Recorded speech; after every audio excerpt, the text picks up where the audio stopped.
President, Mr. Alfred Spector, Mr. His Excellency Jorge Hags, Honorable Maria Otero, members of our official and accompanying delegation, English Secretary Del Rosario, Huisha, Rojas, Purisima, Domingo, Soliman, Abad, and Canandang, Ambassador Libran Kabaktulan, and Consul General Mario De Leon, Ambassador Joey Quisha, other guests. Ladies and gentlemen, good morning. Wherever you turn, the world is in flux, whether it is the Arab Spring, the Middle East, the economic turbulence in the United States and Europe, or the consequences of natural calamity in Japan. A profound re-examination of the relationship between governments and their citizens is taking place, as the world economic system is being reordered.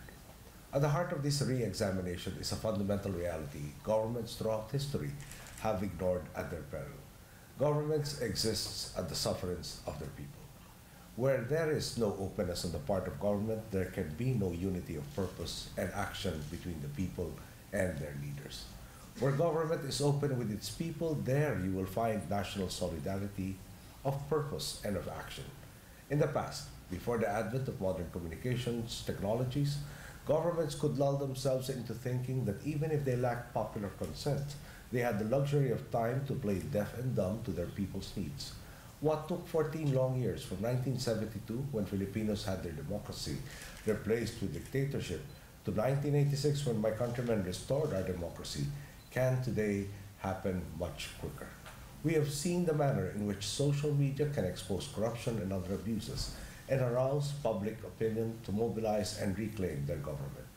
The ever-quickening pace of communications and ever-increasing opportunities for engaging in conversations across sectors and borders is both a boon and a bane.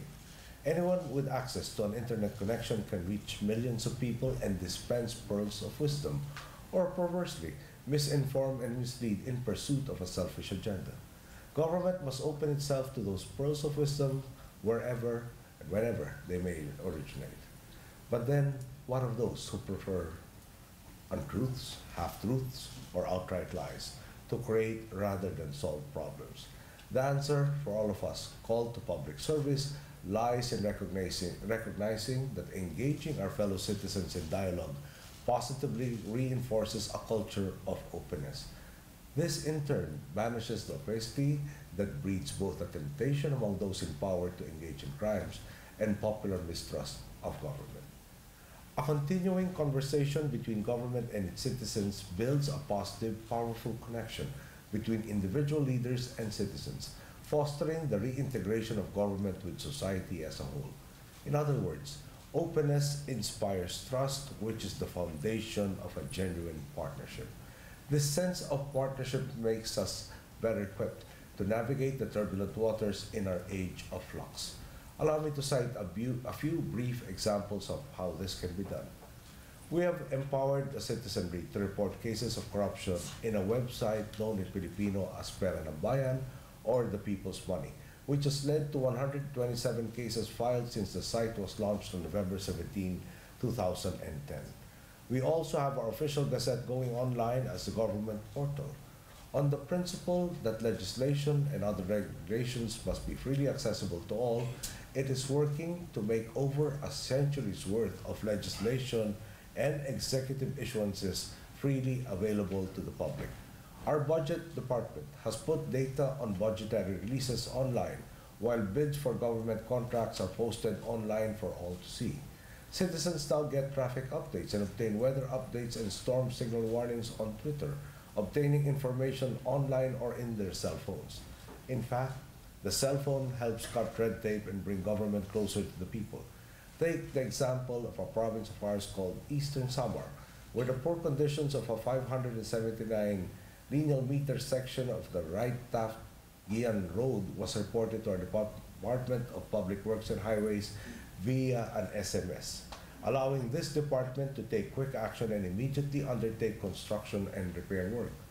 The Philippine national hero, Dr. Jose Rizal, back in the 19th century, when the printing press proved the crucible for our national identity, warned of the consequences of government being blind and deaf to the grievances of the people.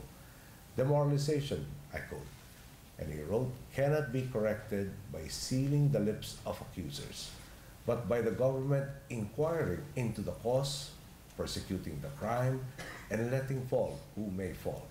His exposing the injustices in Philippine society ignited the Philippine Revolution against Spain. I believe that it is incumbent on all of us to confidently assert that governments that do things right should have no problem keeping our fellow citizens informed and engaged, and are thus partners of government in its fundamental task of addressing the needs of the people.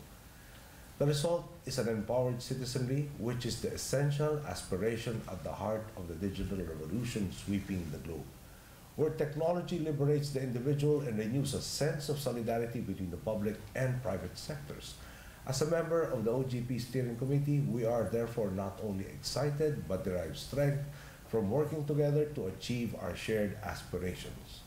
By means of national action plans informed by the successes and lessons each of us can share with each other, the best practices from our individual national milieus can become a source of collective strength, making a living reality of the Declaration of Principles on Open Government.